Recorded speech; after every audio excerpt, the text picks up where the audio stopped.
Hello students, good morning all of you. Welcome to a tutorial of Vinayak Intermediate College, Khajurahat, Ayodhya. I am Dharmendra Pandey. I will teach you mathematics class 10th. पिछले video में हम लोग 2x + 3y = 9 और 4x + 6y = 18 का ग्राफीय निरूपण देख चुके हैं।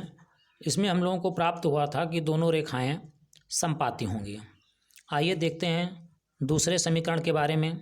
इन दोनों सब समीकरणों का ग्राफीय निरूपण किस प्रकार का प्राप्त होता है। यहाँ पर हम लोग क्या करते हैं, अगर इस समीकरण में x की वैल्यू हम लोग 0 रखेंगे तो y की वैल्यू हम लोगों को 2 प्राप्त होगा, और अगर y की वैल्यू 0 रखेंगे तो x का मान 4 प्राप्त होगा।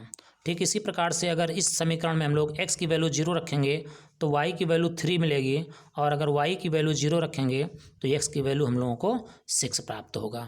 तो आइए देखते हैं इसका ग्राफीय निरूपण किस प्रकार का बनता है। पहला समीकरण हम लोगों को दिया गया था x + 2y - 4 = 0।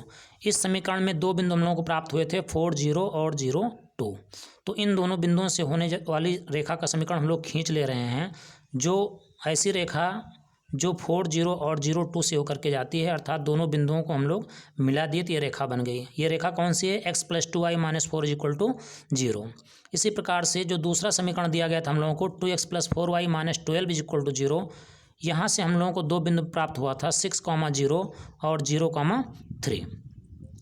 तो यहाँ पर इन दोनों बिंदुओं से होकर जाने वाली रेखा हम लोगों ने खींच दिया कि इन दोनों बिंदुओं से होकर केवल जाने वाली रेखा 2x + 4y - 12 = 0 है। यहाँ पर हम लोग देख रहे हैं कि ये दोनों रेखाएं एक दूसरे को कहीं पर प्रतिच्छेद नहीं कर रही हैं। ये दोनों रेखाएं एक दूसरे के समांतर हैं। समांतर रेखाएं ऐसी रेखाएं होती हैं जो किसी भी बिंदु पर एक दूसरे को काटती नहीं हैं।